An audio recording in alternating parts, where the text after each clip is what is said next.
Dear Kuya Poy, ako lang kaya ito o valid po ang nararamdaman ko na na-betray ako ng halos 6 na buwan ko ng manliligaw na itago na lamang natin sa pangalang Gian dahil bigla na lamang po siyang tumigil. Kuya Poy, ako po si Rose, 25 years old mula dito sa Cebu. May naging manliligaw po ako. Siya si Gian. Common friends man po kami at inireto lang siya sa akin ng isa sa mga kaibigan ko. Sa lahat po siguro ng nakausap ko, si Gian ang bukod tanging tumagal. Wala po kasi siyang mixed signals. Clear ang intentions niya sa akin at ramdam kong gusto niya talaga naligawan ako. Minsan pa nga po niyang inamin na ito raw po ang unang pagkakataon na naka-encounter siya ng katulad kong naniniwala pa doon sa konsepto ng ligawan. Lalo't sa mga nakakausap niya noon, ilang buwan lang daw ay pumapayag ng maging sila na agad. Basta't gusto nila ang isa't isa. Kuya Poy, ako yung tipo ng babae na hindi nagpapadalos-dalos sa pagpasok sa relasyon. Maging ang dalawang naging ex ko nga noon, lahat yun nanligaw ng halos 1 taon bago ko ibinigay ang aking matamis na oo. Sa kaso naman po namin ni Gian, first time man niyang manligaw talaga, ramdam ko naman po sa kanya na seryoso at gusto niya talagang magpursige para mapasagot ako. Minsan ko pa nga siyang tinanong na papaano kung umabot ng more than a year bago kita sagutin? Tutuloy ka pa rin ba? Ang sagot naman niya sa akin, kaya niyang maghintay at irespeto anuman ang maging desisyon ko. Hindi po ako yung tao na basta na lamang nagpapaligaw din, Kuya Poy. Pero sa naging sagot at aksyon po ni Gian, naging go signal ko na po kumbaga yun para subukan ulit na magpaligaw and maybe someday ay pumasok na nga rin ulit sa relasyon. Umabot na nga ng higit 6 na buwan ang panliligaw sa akin ni Gian. Consistent po siya, matyaga since day one. Narealize ko nga na gusto ko na rin talaga siya. Kaya naman, nag-decide na ako na sasagutin ko na siya soon.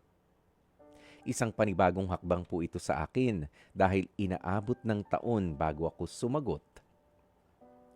At kung sakasakali, isa nga po siya sa pinakamabilis na panahon na sasagutin ko para maging kami.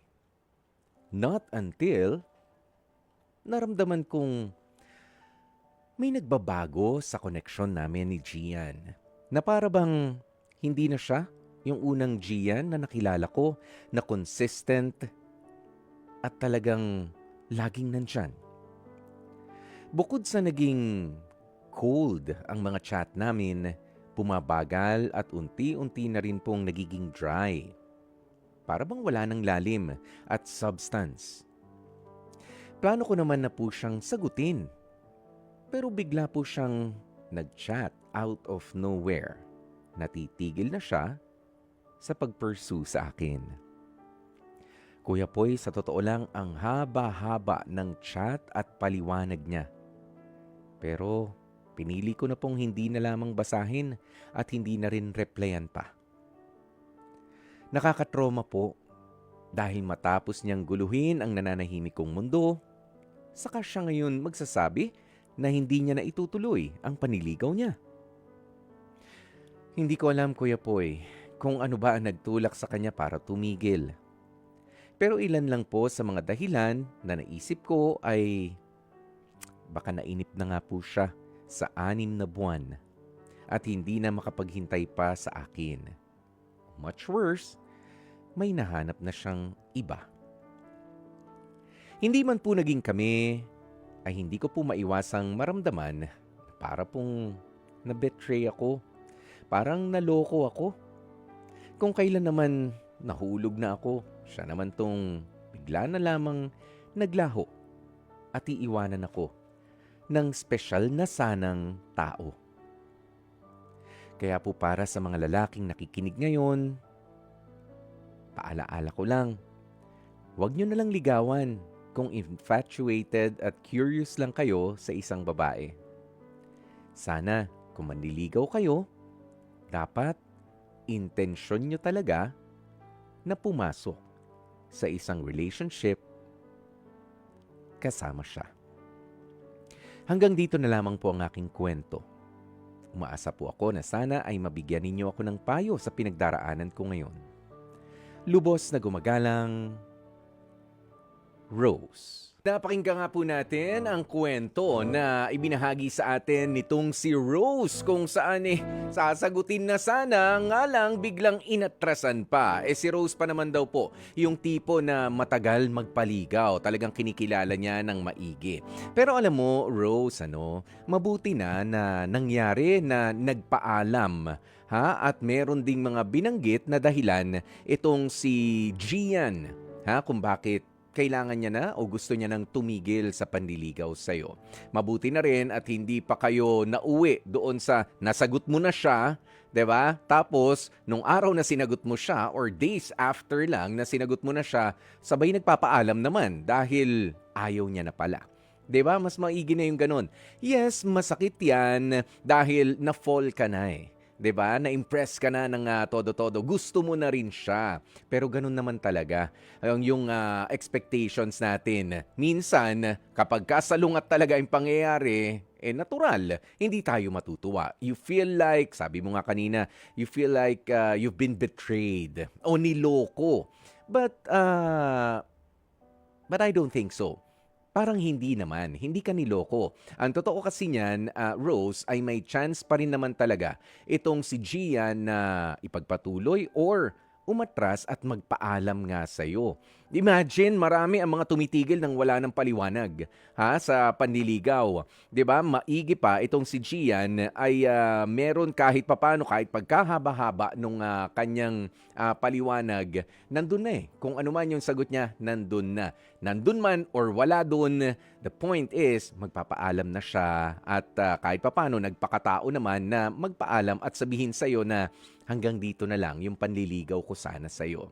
Well, nagkulang ka ba? No, I don't think so. Mali nga ba yung style ng ligawan na gusto mo, Rose? Most definitely not.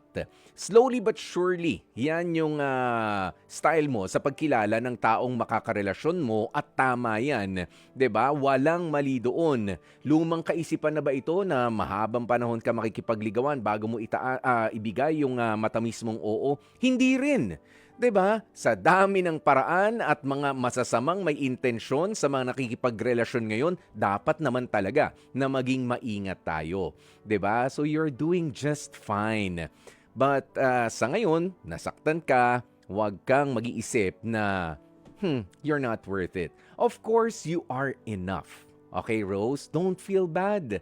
Hindi siya ang para sa'yo. Kahit pa nga nagustuhan mo na itong si Gian, yes, merong panghihinayang. Oo, nandun yun. Kesa naman na merong kang pagsisisihan kung ipinilit mo yung sigaw ng iyong emosyon. Kaya sa ngayon, dapat ang mindset mo ay on to the next manliligaw na sa harap ng sa harap ang tingin.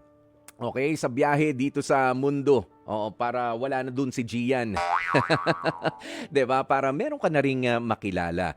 Pero yung ganito mga experiences ay hindi dapat na baguhin yung paniniwala mo na, ay Kuya Poy, kailangan ko munang kilalanin bago ko ibigay ang matamis kong oo. You're doing just fine. Walang mali doon. Mali lang yung tao na natapat sa'yo, Rose. At dyan na nga po natin tatapusin ang ating Dear Kuya Boy. Mga kapatid, dito tayo sa totoo. Dito na tayo sa True FM. Mag-subscribe at mag-follow na sa social media accounts at True Network PH sa FB, Instagram, X na dating Twitter, YouTube, TikTok, and podcasts.